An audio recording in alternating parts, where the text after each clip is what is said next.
भाग लेना है, उनके मुकदमे वापस होना चाहिए।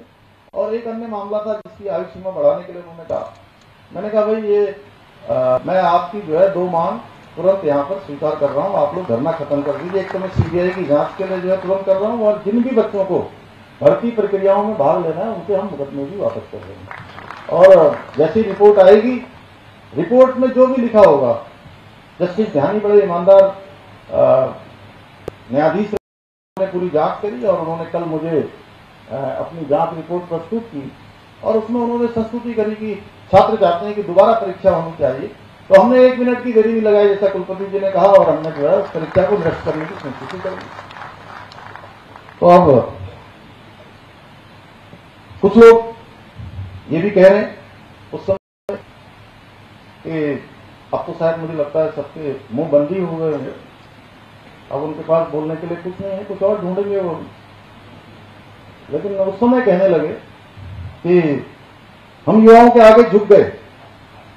मैं ऐसे लोगों को स्पष्ट कर देना चाहता हूं कि मैं हमेशा युवाओं के भविष्य और उनके हितों के लिए खड़ा रहूंगा, चाहे उसके लिए मुझे कुछ भी करना पड़े। भाइयों बहनों, हमारी सरकार ने राज्य में समान नागरिक संहिता का कानून लागू किया है, और ये सभी नागरिकों के लिए एक समान कानून और अधिकार स्थापित करने की दिशा में ऐतिहासिक कदम हमने उठाया।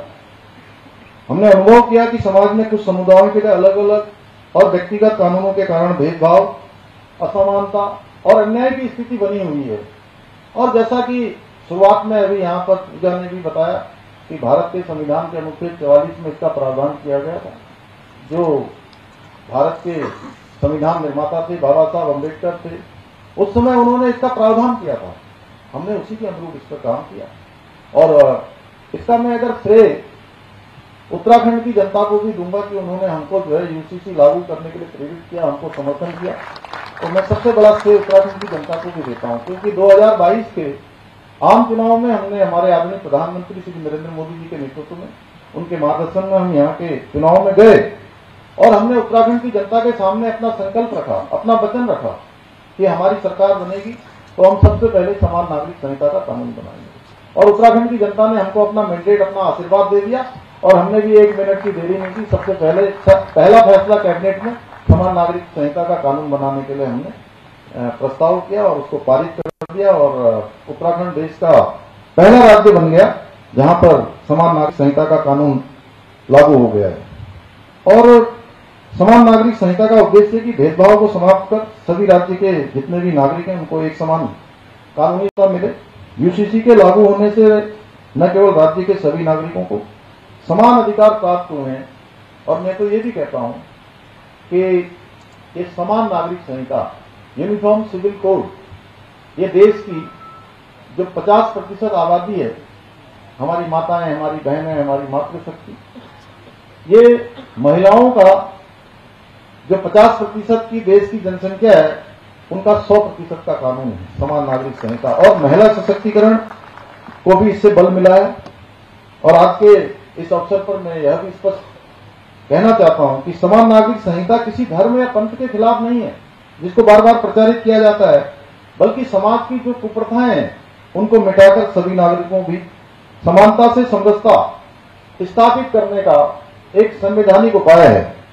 परंतु देश का दुर्भाग्य रहा है कि स्वतंत्रता के पश्चात कई दशकों तक देश में एक ऐसी पार्टी का शासन रहा जिसने अपने वोट बैंक के चक्कर में देश के अंदर यूनिफॉर्म सिविल कोड समान नागरिक संहिता को लागू नहीं होने दिया गया। जबकि विश्व के जो भी प्रमुख मुस्लिम देश सहित दुनिया के सभी सभ्य देशों में पहले से ही समान नागरिक संहिता का कानून लागू है।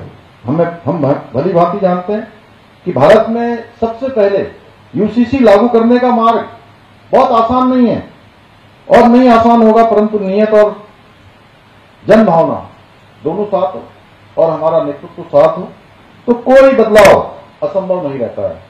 इतना ही नहीं, हमारी सरकार देवभूमि उत्तराखंड के जो सांस्कृतिक और डेमोग्राफिक मूल्य हैं उनको सुरक्षित रखने के लिए भी पूरी तरह से संकल्पित होकर काम कर रही है।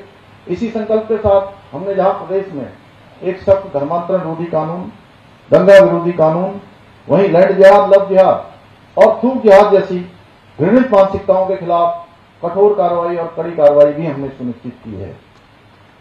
हमने प्रदेश में लैंड जिहाद पर कड़ी कार्रवाई करते हुए करीब 9,000 एकड़ से अधिक सरकारी भूमि को लैंड जिहादियों से मुक्त कराया है। इसके साथ ही हमने करीब 250 मदरसों को सील करने के साथ ही 500 से अधिक अवैध संरचनाओं को भी हटाया है। इतना ही नहीं, अभी हाल ही में हमारी सरकार ने नया कानून लागू कर मदरसा बोर्ड को समाप्त करने का भी निर्णय लिया है। इस कानून के लागू हो जाने के बाद 1 जुलाई 2026 के बाद उत्तराखंड में केवल वही मदरसे संचालित हो पाएंगे जिनमें हमारी सरकारी बोर्ड द्वारा निर्धारित पाठ्यक्रम पढ़ाया जाएगा। इसके अतिरिक्त हमारी सरकार राज्य में सनातन संस्कृति को बदनाम करने वाले पाखंडियों के खिलाफ भी ऑपरेशन कालनेमी के माध्यम से हम लगातार सख्त कार्रवाई कर रहे हैं।